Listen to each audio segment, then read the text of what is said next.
Hey there, how are you? I hope that you're doing well, and I want to thank you for checking out what's going on with Pan That Palette for the month of May. I am stoked to share with you where I am with my palettes, and I apologize if my voice sounds a little bit scratchy. I'm dealing with a summer cold. It's just kind of put a damper on the past couple of days, but it is not hindering my progress in makeup. I'm still wearing makeup every single day.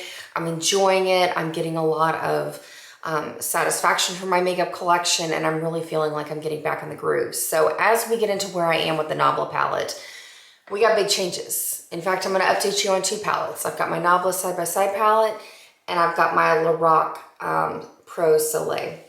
So let's kind of talk about where we are with the Nabla palette. I'm going to go on and show you where I was last month because I have been able to make some big strides. So as we're looking at this palette, I was able to really kind of go through and start finishing some shadows. I was wearing a kind of a neutral gold everyday look with those burgundy shadows of burnt sienna and tempera in my crease.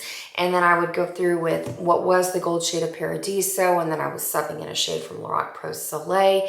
And so I really was just making progress. And then I also wanted to finish a blush, but we'll talk about that in just a little bit. So as we're on that note, this is where I am currently, and I know big changes. So first off, as you can see, I have definitely stepped into my next look, which I think, as I've narrowed it down, is really inspired by Clinique's Black Honey collection. I have been going through, I'm still using a lot of the same shades because I'm going through with Beauty Mark and Clan. I use them in my brows. I've talked about using Clan in particular in multiple ways because I go through and I use it in my outer corner. I'll use it as a liner. And so I get tons of use out of it. And so as you can see, I've been able to expand the pan on both of these shadows to really kind of start clearing out the sides. And realistically, I think that's gonna be, these shadows are probably gonna stick around till the end of the year, which is fine by me because they've done so well as eyebrow shades. And so I'm happy with that progress. But where I've really kind of started noticing a change is I've actually started kind of working on the side of Rarity down here. I've been using that to basically highlight my brow bone. I really enjoy the shade. And also when I watched my previous video, just to kind of get us, a peek at where I was compared to where I am now, I can definitely tell that I've expanded the pan in these two beautiful shades. I love to mix these two together in my crease because, like I've mentioned before, this one's a little too dark. This one's not quite dark enough, but together it's a beautiful, flattering shade that is neutral. It goes with a lot of different things, but there's just something a little bit different where it definitely puts a little bit more pop and sparkle into my eye look, and it gets noticed. I get lots of compliments on these eye looks when I use these two shades in my crease. Now, like I said, as I've stepped into this next look, what I've been doing is I go through with Better Society all over my lid, and then I top it up here with this rose gold topper shade called Magic Moment.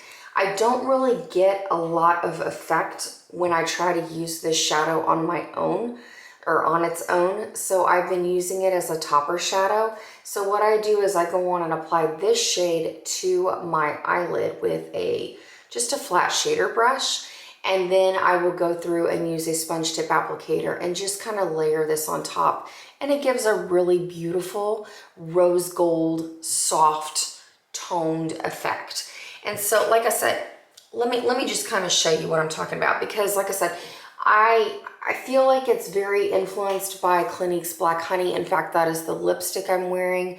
I have on the Clinique Black Honey blush. I know with the camera lighting, it's going to be a little bit weird. You may not be able to tell on camera as much as the color is kind of saturated in person, but it's a really lovely shade for every day. And I thought that that would keep me inspired, especially in the event of when I become preoccupied with finishing off cedar wood. So let me kind of show you what I'm talking about, because I have the Clinique single in Black Honey, and hopefully not to blind you with all these mirrors because the packaging is mirrored, but I mean, it looks familiar. Like, I'm finding so many dupes to this Nabla palette.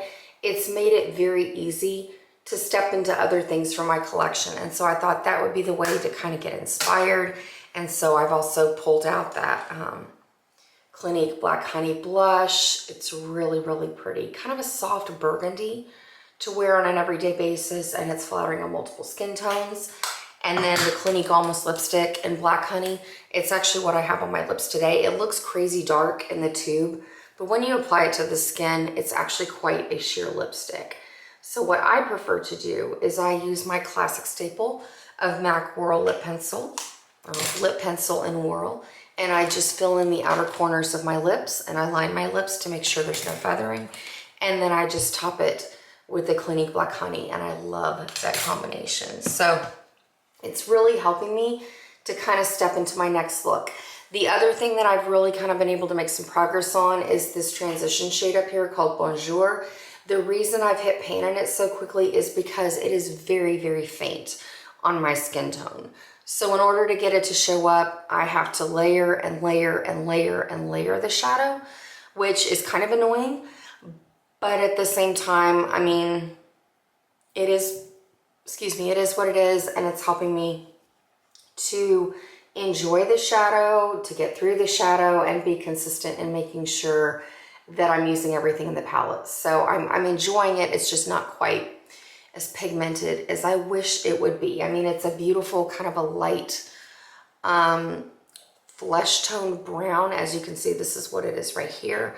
But like I said, once I apply it to the skin, I might like it on my lid a little bit better if I'm doing like an all matte look. But as you can see, I mean, it's not as intense as what I want, but it's okay. It's okay, it'll work. So that's where I am. The only shadow I feel like I use all the time and I don't see any progress is this matte black down here in the corner. And I love the shade. I mean, it's super pigmented. It's very smooth. I love setting my liner with it. But yeah, Untitled is going to be one of those ones that just sticks around and sticks around and sticks around. And I hope it's not the case of we get into like October, November, and I'm still feeling like I'm not making any progress on it because I use it every day. So that's where I am with this palette. And then let's kind of go into the Lorac Pro Soleil palette. I'm going to go on and put up a picture here of where I was last month. My goal for this palette basically is to use it in tandem. It is definitely a companion palette to my Nabla Cosmetic or my Nabla Side by Side. But my goal is going to be to hit pan in as many shades as I can because there are so many shades that are similar. So this is where we are currently. As you can see, I was able to hit pan in this warm brown over here that was a little bit different, and I've hit the tiniest little bit of pan in this shadow. So the next time I start kind of going in and working on these two, because I love mixing these two to go in my crease, I'm definitely going to hit pan in this one and hopefully, you know, close behind it with this shade. So I'm really pleased with the progress that I'm making on this palette. I'm also using this shadow right here as my inner corner highlight. I'm hoping to hit pan probably by the end of June. We'll see. But if not, I'm just going to keep working on it till I hit pan.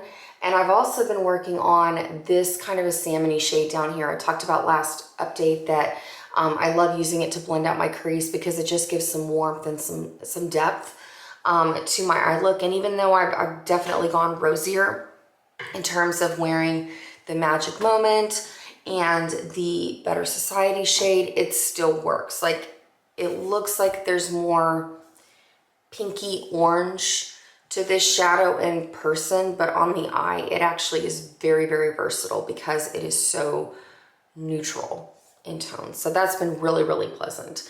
And then the other thing I was already kind of eyeballing as we move into the later part of 2022 is, again, when I finish those kind of rosy tone shadows out of the Nabla Side by Side palette, I've got rosy tone shades in here. So I think it'd be an awesome opportunity to see how much pan I can hit out of this palette before the end of 2022. And who knows, I may decide to pan this palette for 2023 and then have, I mean, seriously, like, since I'm already hitting pan and the shades as it is, it'd be a really nice, easy palette to kind of go on and just knock out for next year. So kind of toying with that idea just to see, or, you know, I may just pick another palette out of my collection, because the other thing I'm kind of thinking about is maybe panning some Natasha Denona, but the gold note. So like I said, you know, when I was panning the burgundy shades out of the Nabla palette, I was working with the Paradiso shade, which was the burnt gold out of there.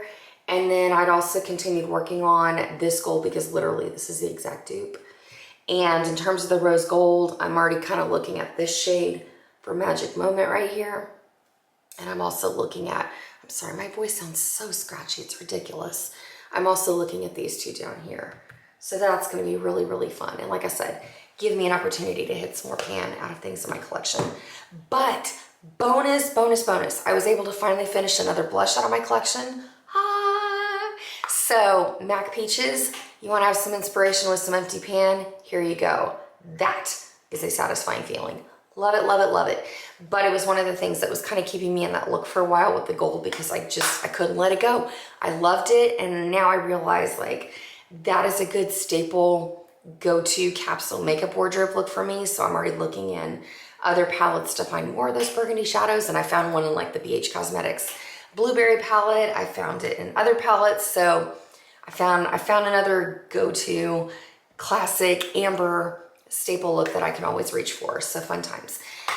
So on that note, I'm gonna go get some water and rest my voice a little bit, but I wish you all the best. I hope that you're having a blast shopping your stash and having fun with your makeup, and that you're just enjoying that you time to give to yourself to put on some makeup in the morning. I know that that's really rejuvenated me and inspired me, and I'm loving it. I'm loving it, and I finally feel like I'm back to normal. You know what I mean? So on that note, take care. I'm gonna be filming some videos pretty soon.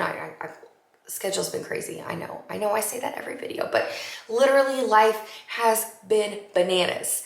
And I know that you're busy too. So I wish you all the best, and I look forward to catching up with you real soon. So until next time, take care. Adios.